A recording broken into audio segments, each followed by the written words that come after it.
Bun venit la o nouă ediție a emisiunii Ziua se apropie. Vom urmări astăzi un documentar realizat de American Trademark Pictures intitulat Against All Odds, tradus Supraviețuirea miraculoasă a Israelului, despre acest miracol care s-a produs în ciuda tuturor obstacolelor pe care le-a înfruntat de-a lungul veacurilor. Israelul modern este cu adevărat o minune divină a epocii actuale. Cum a triumfat acesta prin 4 războaie majore și a supraviețuit atacurilor teroriste neobosite. Faceți cunoștință cu oamenii care au trăit experiențe care pot fi descrise doar ca miracole de proporții biblice și împărtășiți-le poveștile remarcabile. Vizionare plăcută! In the year 70 AD, Roman legions sacked and burned Jerusalem. Israel would remain a nation in exile for nearly 2,000 years. But in the aftermath of World War II, the people of the book returned home. Israel's rebirth and survival in the 20th century has often been called a miracle. Those who were there cite their own experiences as proof. I'm Michael Greenspan. I'm an investigative journalist. These are their stories.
עצרו, אנחנו בשדה מוקשים! סמק! מה עושים עכשיו? שקט אילן, אתה רוצה להביא לך את כל הצבא הסורי? זהו, אין כבר דרך חזרה. אבל אין שום סיכוי שנצא מהשדה מוקשים הזה בחיים. נו, לפחות נמות כולנו ביחד. זה לא מצחיק לך. יש כאן איזה 100,000 מוקשים. לא חייבים לזחול את הדרך שלנו החוצה. קדימה, להוציא את הכידונים ולעשות מה שלמדנו בתרגולת. קדימה, ברגע שהם מגיעים למוקש, אנחנו חופרים סביבו, מוציאים אותו בזהירות ומנטרלים אותו. זאת הדרך היחידה שלנו לצאת מכאן. קדימה. אם לא נספיק עד הזריחה... אנחנו נספיק עד הזריחה. קדימה. לפעול בזהירות.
early enough. We get it before the storm starts. I can't stay up here when it does. Greg, get ready. I'm gonna feed you into the studio live now. Bob, get ready to take a live feed on line 2.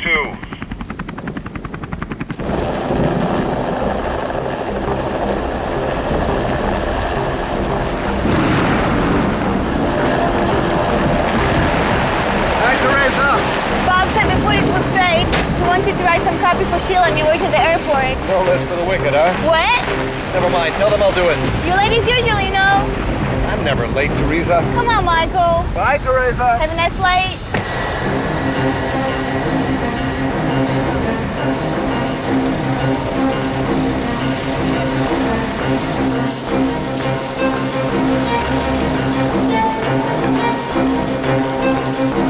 Kevin, so we do it again. Yes, sir.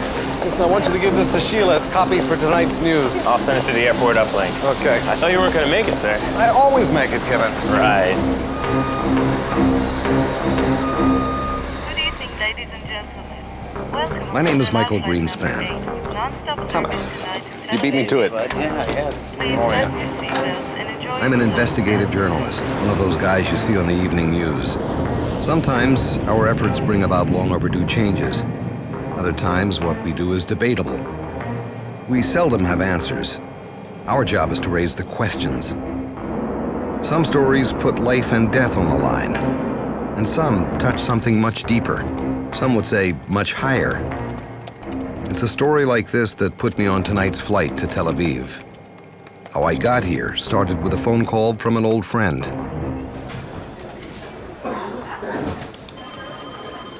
A production company in LA was doing a film about unexplainable phenomena during Israel's wars. Some of the stories were actually being called miracles. Greenspan. They wanted to know if I was interested. Asher. I told them I'd think about it. Yeah, I got the package. No. Personally, I find it hard to believe in miracles. Not in the sense of some divine hand intruding in people's lives to achieve some heavenly purpose on earth. Too many horrible things happen to very good people for me to believe that. But clearly, something beyond their understanding has happened to a lot of reasonably intelligent people. But miracles? I don't know about that.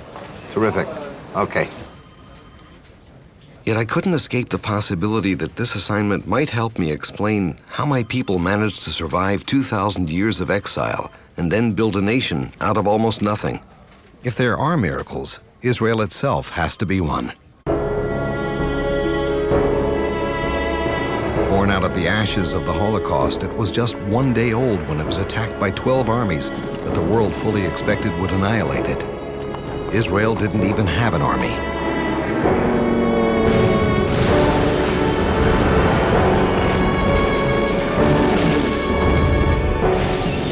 It was one tank and 5 cannon with which to fight back an armada against them. And yet, Israel won. How?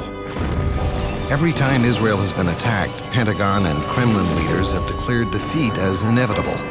In 1973, the odds of surviving were so impossible, Prime Minister Golda Meir considered suicide. The cabinet drew up plans for a government in exile. Complete annihilation was a certainty. At the last minute, American aid, provided by a president considered by many to be devoutly anti-Semitic, provided the largest airlift of arms since World War II to save Israel. Why? When Saddam Hussein literally rained down scores of Scud missiles on Israel's cities during the Gulf War, not one person was killed. How do you explain that? The military experts at West Point won't study Israel's wars because their outcomes are too impossible. But the anomalies don't stop on the battlefield. How did Hebrew become the only dead language in history to be revived after 2,000 years? Why would millions of people from around the world leave their homes and move to a desert wasteland to build new lives for themselves? How did these people manage to turn a land more than 80% desert into one of the largest food and flour exporters in the world? Why have incredible achievements in science, medicine, and new technologies happened here in greater concentration than anywhere else? There are no logical answers. Some say these things can only be explained as miracles. But are they? I decided to take the assignment. I didn't tell the producers. I felt I had to. Hello. Hi, Rami. Yeah, I want to meet as many as I possibly can. Ladies and gentlemen, we will soon be landing at David Ben Gurion International Airport. Please fasten your seatbelts for the rest of the flight, and welcome to Israel.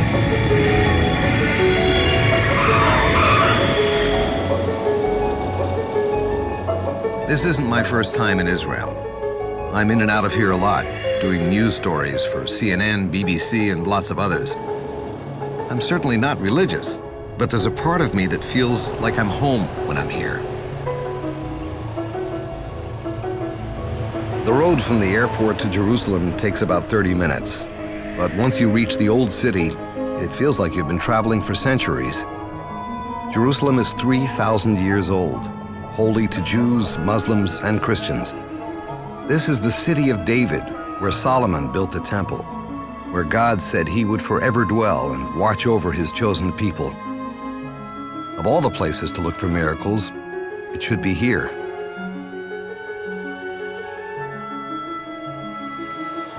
I'm staying at the American Colony Hotel, as I always do. It's a favorite haunt for writers and journalists working in Israel, maybe because it feels like some place where Hemingway would have stayed. I stay here because there's no other place that makes me feel more like I'm in turn-of-the-century Palestine. Hi, Michael. Hi, Rami. How are you? Okay. Welcome back. Thanks. So as you ask, everything is here. We manage everything on your list, and your schedule is here also. Terrific.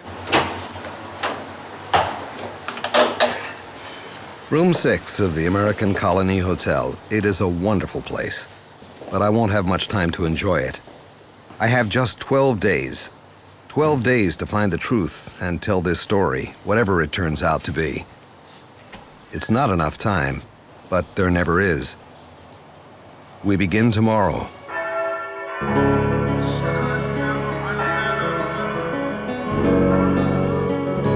I'm beginning my investigation of supposed miracles by meeting 2 veterans of Israel's wars. Later, I'll be visiting with Avigdor Kahalani, almost a legend in Israeli military history, a highly decorated war hero in 67 and 73.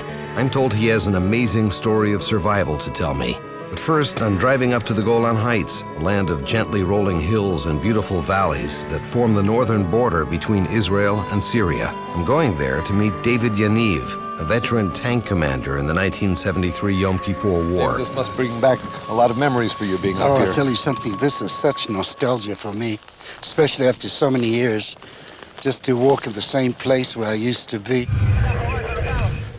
You know, this area over there, just in front of us there, if you can look there.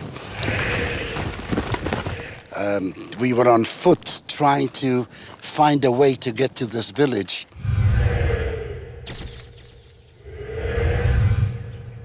David Yaniv was a young tank commander during the Yom Kippur War. We met on a windswept hillside just above a battlefield that holds some incredible memories for David and his comrades. So what do you do in a situation like that? You get on your knees very quickly. יש כאן איזה 100,000 מוקשים. לא חייבים לזחול את הדרך שלנו החוצה. You take out your bayonet and you start finding mines. This was a life-threatening situation. In other words, if you went forward, it was dangerous. What about just retreating? Whichever way, whether it's to the left, to the right, backwards or forwards, I mean, it's a minefield. We did the best we could. And we dug ourselves, we managed to expose a few and dismantle them. And it was a very slow process. But at this particular point, a very, very strong gust of wind came. Something which we could not explain at all. I mean, it was so strong that we literally felt that we were flying away. That's how strong it was. And mines that were buried 25, 30 centimeters in the ground just exposed themselves. And we didn't have to dig them out. We were just walking through them.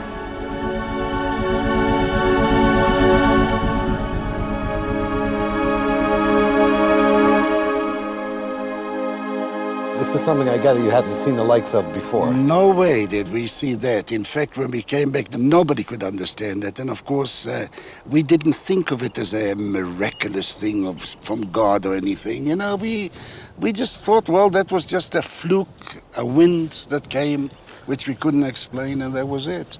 Well, when did the thought first hit you that it might have been an act of God? When we came back and we're alive, when we really touched ourselves and thought, well, we're alive. What is a miracle? A miracle is a supernatural occurrence, something which you cannot explain, but it does happen. A wind like this didn't happen before. It didn't happen afterwards. The minute these mines were exposed, that was it. There was no more wind. It was like the calm after the storm. What's the food for thought I need to take with me in order to get it the way you think it is? Just believe that it could happen. Just believe.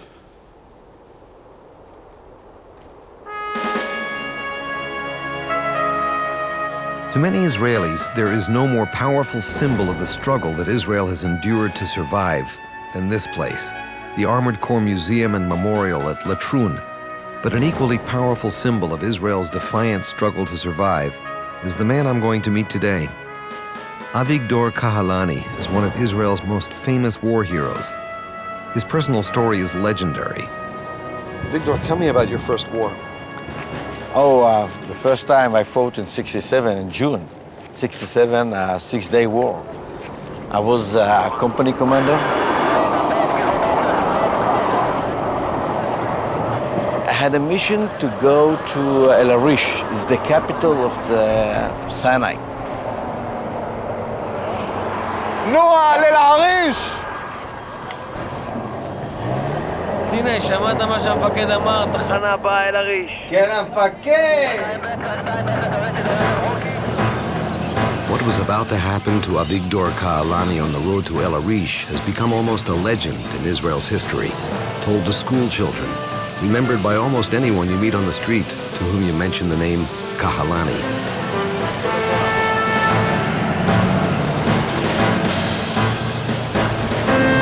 עצור!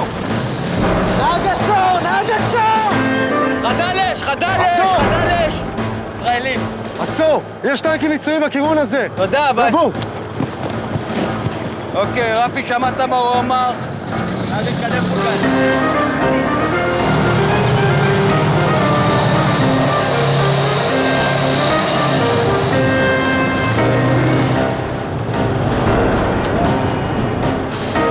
נהג עצור, נהג עצור.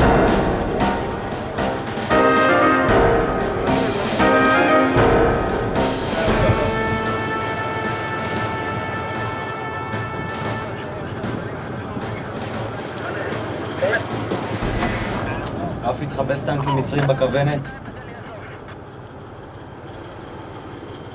אני רואה רק חפירות, לא טנקים.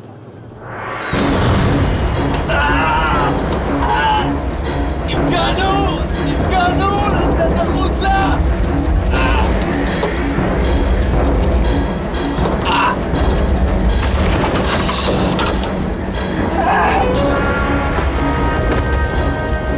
As suffocating flames overpowered Kahalani's struggle to escape his burning tank, he drifted into unconsciousness. Before him passed the story of his life, his mother and father, his childhood friends, his family, his fellow soldiers, the faces of those he loved and cared for, those who cared for him, those he would never see again as his body resigned itself to death.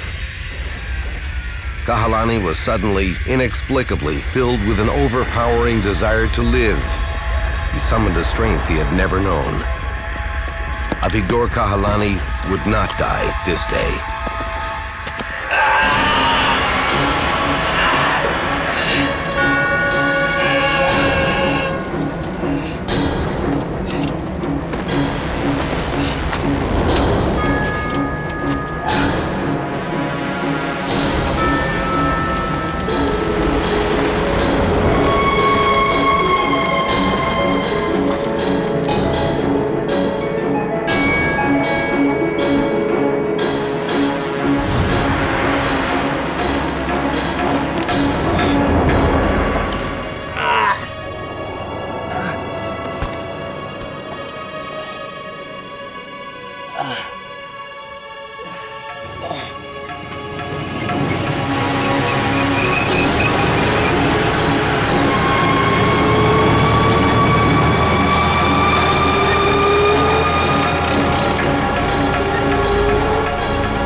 בסדר, תיזהר, יש שם מערב טנקים!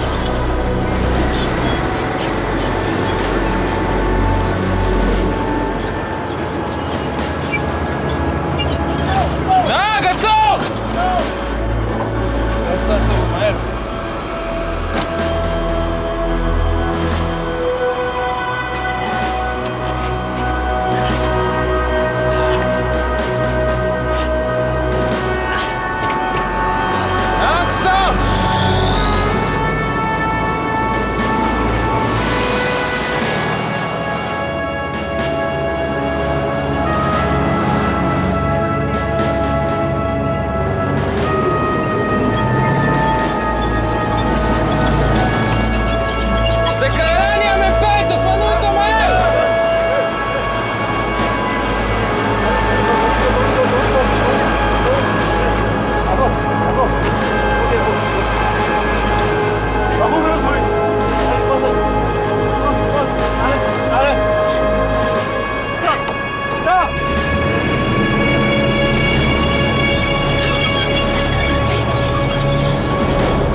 I was in the hospital almost a year.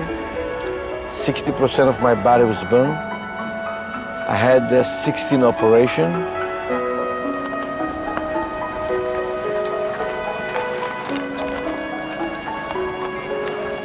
After a year, I was allowed to go to the army, but they wanted to put me in the office.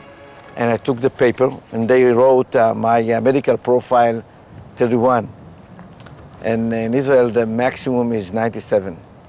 I took the paper, I cleaned it up, I wrote 97, and I go back to the tank. Why in the world did you go on again? My father, he fought for the country in the independence war. And when he finished the war, he came to me, he said, "Look, my son, I have a present for you." I was like, "Which kind of present?" He said, "You have a homeland today, you have a flag, you have a song, you have a country." It was a miracle for me to survive. I remember when I was on Sinai in 67, lay down and nobody was around me, and I didn't know if I'm going to go to survive or not. And I prayed to the God. I told him, "Look, my God, if you are there, just what I ask you to take 1 second and take me from here, put me in the hospital. I promise you that I'm going to pray for all the rest of my life." Kahalani's survival in the Sinai was a medical miracle by most accounts. His recovery would enable him to play a life and death role in the Yom Kippur War, when a Syrian tank armada seemed unstoppable in its advance toward Tel Aviv. Like David in the Bible, Kahalani faced down the Syrian Goliath, stopping it long enough for Golda Meir to persuade U.S. President Richard Nixon to authorize the largest airlift of arms since World War II, literally saving Israel. Kahalani believes his survival in '67 was so he could be part of the miracle of '73. But that's another story for another visit with this true hero.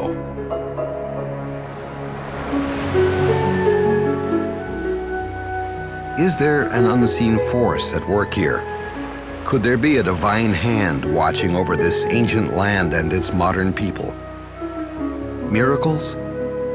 I don't know. Whatever happened, the lives of those who experienced these events were changed. Something has happened here. miracles or otherwise, whatever it is, I will find the truth.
Emisiunea Ziua se apropie, se încheie aici. Vă mulțumim pentru atenție și vă dăm o nouă întâlnire săptămâna viitoare la aceeași oră. Sunt Codruța Burghelea, vă spun la revedere și Dumnezeu să vă binecuvânteze!